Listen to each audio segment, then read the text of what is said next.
some sort of wine libation that would be offered as part of Mhm. this wine festival. Mhm. I imagine that would be the at least the focal point, I suspect, as far as um, I don't want to say liturgically, but at least practically, as far as sacrificially, that would be a huge focus, is actually Mhm. dumping out, pouring it out for God. Mhm.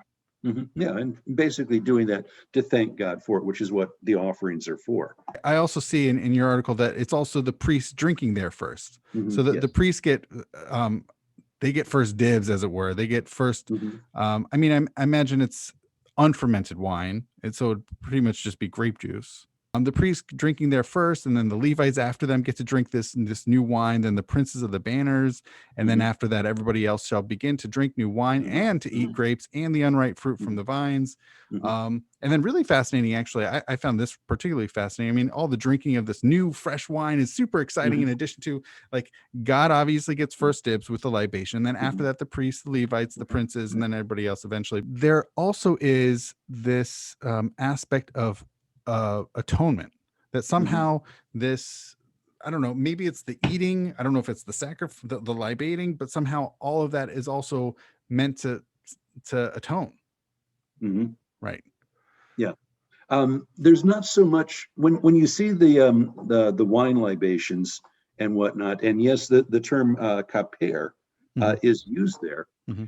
It's not so much that they feel that they're somehow committing some kind of a sin for which atonement is necessary by Okay. drinking wine.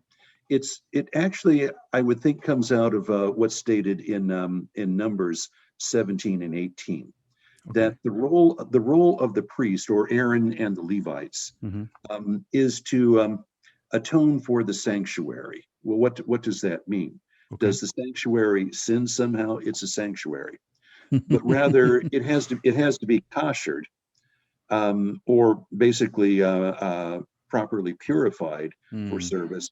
That's what they're doing with the wine. Is in effect what their understanding of atoning in dealing with produce, such as the wheat, the wine, and the oil, mhm, is to, in effect, what they're doing is what we would call koshering it, mhm, by presenting it to God, because God, of course, is the mm, absolute king.